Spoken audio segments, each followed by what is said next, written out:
Tech by ഹെർട്ടും Kerala പോലീസും സംയുക്തമായി ജില്ലാതല സൈബർ ബോധവൽക്കരണ സെമിനാർ സംഘടിപ്പിക്കുന്നു. ശനിയാഴ്ച ഉച്ചയ്ക്ക് കോട്ടയ്ക്കൽ CH ഓഡിറ്റോറിയത്തിൽ വെച്ചാണ് പരിപാടി ഒരുക്കുക. ശനിയാഴ്ച ഉച്ചയ്ക്ക് 1 മണിക്ക് കോട്ടയ്ക്കൽ CH ഓഡിറ്റോറിയത്തിലാണ് സെമിനാർ നടക്കുക. പരിപാടി മന്ത്രി വി അബ്ദുറഹ്മാൻ ഉദ്ഘാടനം ചെയ്യും. Kottakkal MLA professor Abid Hussain Thangal അധ്യക്ഷനാകും. Cyber operations group SP Tabosh ബസ്മാത്രായി മുഖ്യാതിഥിയായി പങ്കെടുക്കും. തുടർന്ന് സൈബർ സെക്യൂരിറ്റി വിദഗ്ധൻ റസൽ വേങ്ങാശ്ശേരി ക്ലാസ് എടുക്കും. ഈ ഒരു ക്യാമ്പയിന്റെ പ്രധാന ഉദ്ദേശം എന്ന് വെച്ചിട്ടുണ്ടെങ്കിൽ കഴിഞ്ഞ 6 മാസത്തിനിടയിൽ കേരളത്തിൽ നിന്ന് നഷ്ടപ്പെട്ട് സാമ്പത്തികമായിട്ടുള്ള നഷ്ടം മാത്രം 550 കോടിയിലേറെയാണ്. അത് റിപ്പോർട്ട് ചെയ്യപ്പെട്ട കണക്കാണ്.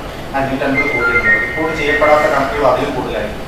അതിൽ 2ാം സ്ഥാനം നിൽക്കുന്നത് മലപ്പുറം ജില്ലയാണ്. ഇതിൽ ഏറ്റവും മുൻപന്തിയിൽ നിൽക്കുന്നത് ഡോക്ടർമാർ, പ്രൊഫഷണലുകൾ, ബിസിനസ് ഓണർമാർ, ഇത്തരം ആളുകളാണ് ഇതിൽ ഏറ്റവും മുൻപന്തിയിൽ നിൽക്കുന്നത്.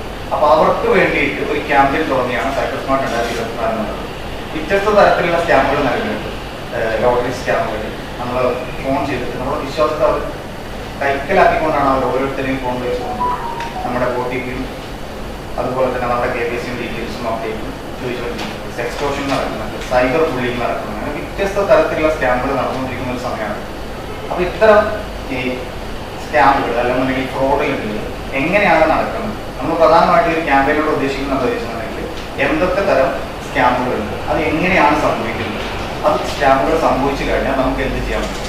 ഒരു ഫൈനാൻഷ്യൽ ഫ്രോഡ് സംഭവിച്ചു കഴിഞ്ഞിട്ടുണ്ടെന്നുണ്ടെങ്കിൽ 2 മണിക്കൂർ കൊണ്ട് 1903 റിപ്പോർട്ട് ചെയ്ത് കഴിഞ്ഞാൽ ആ ക്യാഷ് തിരിച്ചു കിട്ടുന്ന ഉറപ്പ് പറയുന്നത് നമ്മുടെ കേരള പോലീസും സൈബർ വിങ്ങും. 2 മണിക്കൂർ കഴിഞ്ഞിട്ടുണ്ടെന്നുണ്ടെങ്കിൽ അത് തിരിച്ചു കിട്ടാനുള്ള സാധ്യത 0ആണ്. കാരണം വെച്ചിട്ടുണ്ടെങ്കിൽ 2 മണിക്കൂർ ആണ് ഒരു മിനിമം ഇന്റർനാഷണൽ ട്രാൻസാക്ഷൻ പോകാനുള്ള സമയം. അത് ബിറ്റ്കോയിനിലേക്ക് ഒരു കൺവേർഷൻ പോയി കഴിഞ്ഞാൽ പിന്നെ നമുക്ക് എന്ത് ചെയ്യാൻ പറ്റില്ല, അതിന് തിരിച്ചെടുക്കാൻ പറ്റില്ല. പക്ഷേ ഈ കാര്യങ്ങൾ ഇത്തരം കാര്യങ്ങൾ ആർക്കും അറിയില്ല.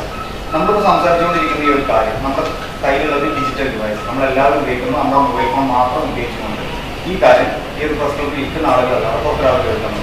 നമ്മൾ വിളിക്കുന്ന ഫോൺ കോളുകൾ മറ്റാരെങ്കിലും കേൾക്കുന്നുണ്ടോ എന്ന് നമ്മൾ അറിയുന്നില്ല. നമ്മൾ അയക്കുന്ന മെസ്സേജുകൾ വേറെ ആരെങ്കിലും കാണുന്നുണ്ടോ എന്ന് നമ്മൾ അറിയുന്നില്ല. നമ്മുടെ ഫോണിൽ നിന്ന് എന്തെല്ലാം ഡാറ്റകൾ ലീക്കായിട്ടുണ്ട്.